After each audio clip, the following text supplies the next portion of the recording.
जय श्री कृष्णा फ्रेंड्स। हरि ओम। ओम नमो भगवते वासुदेवाय। ओम। श्री विशेष जी कहने लगे कि हे राजन, अब मैं माघ के उस महात्म को कहता हूँ जो कार्तिवीर्य से पूछने पर दत्तात्रेय जी ने कहा था। जिस समय साक्षात विष्णु के रूप श्री दत्तात्रेय जी सत्य पर्वत पर रहते थे, तब महिष्मति के राजा सहस्त्रार्जुन ने उनसे पूछा कि हे योगियों में श्रेष्ठ दत्तात्रेय जी, मैंने सब धर्म सुने, अब आप कृपा करके मुझे माघ मास का महात्म कहिए। तब दत्तात्रेय जी बोले, जो नारद से ब्रह्मा जी ने कहा था वही माघ मास महात्म मैं तुमसे कहता हूँ। इस कर्म भूमि भारत में जन्म लेकर जिसने माघ मास स्नान नहीं किया, उसका जन्म निसफल है। माघ मास महात्म भगवान की प्रसन्नता, पापों के नाश और स्वर्ग की प्राप्ति के लिए माघ स्नान अवश्य करना चाहिए। यदि यह पुष्ट शुद्ध शरीर माघ स्नान के बिना ही रह जाए तो इसकी रक्षा करने से क्या लाभ।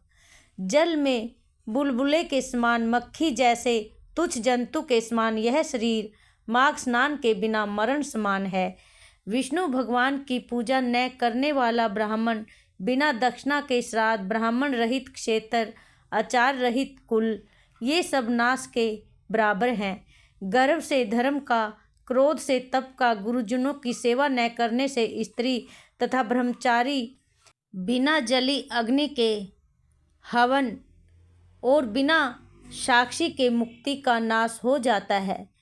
जीविका के लिए कहने वाली कथा, अपने ही लिए बनाए हुए भोजन की क्रिया, सुदर से भिक्षा लेकर किया हुआ यज्ञ तथा कंजूस का धन, यह सब नाश के कारण है। बिना अभ्यास और आलस्य वाली विद्या, असत्य वाणी, विरोध करने वाला राजा, जीविका के लिए तीर्थ यात्रा, जीविका के लिए व्रत, संदेह युक्त मंत्र का जप, व्यग्रचित होकर जप करना, वेद न जानने वाले को दान देना, संसार में नास्तिक मत ग्रहण करना, श्रद्धा बिना धार्मिक क्रिया करना, यह सब व्यर्थ है।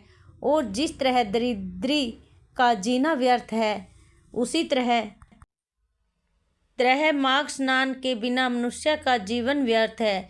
ब्रह्मघाती, सोना चुराने वाला, मदिरा पीने वाला, गुरु पत्नी गामी और इन चारों की संगति करने वाला माघ स्नान से पवित्र होता है। जल कहता है कि सूर्योदय से पहले जो भी मुझ में स्नान करता है, मैं उसके बड़े से बड़े पापों को नष्ट कर देता हूँ। महापातक भी स्नान करने से भस्म हो जाते हैं। माघ मास के स्नान का जब समय आ जाता है तो सब पाप अपने नाश के भय से कांप जाते हैं। जैसे मेघों से युक्त होकर चंद्रमा प्रकाश करता है, वैसे ही श्रेष्ठ मनुष्य माघ में स्नान करके प्रकाशमान होते हैं। काया वाचा मनसा से किए हुए छोटे या बड़े, नए या पुराने, सभी पाप स्नान से नष्ट हो जाते हैं। आलस्य के बिना जाने जो पाप किए हों वह भी नाश को प्राप्त होते हैं। जिस तरह जन्म जन्मांतर के अभ्यास से आध्यात्मिक ज्ञान की प्राप्ति होती है, उसी तरह जन्मांतर अभ्यास से ही माघ मास स्नान में मनुष्य की रुचि होती है। यह अपवित्रों को पवित्र करने वाला बड़ा तप और संसार रूपी कीचड़ को धोने की पवित्र वस्तु है। हे राजन, जो मनवांछित फल देने वाला माघ मास का स्नान नहीं करते, वह सूर्य चंद्र के समान भोगों को कैसे भोग सकते हैं। जय श्री कृष्णा। अध्याय 4 समाप्त। शेष आगे।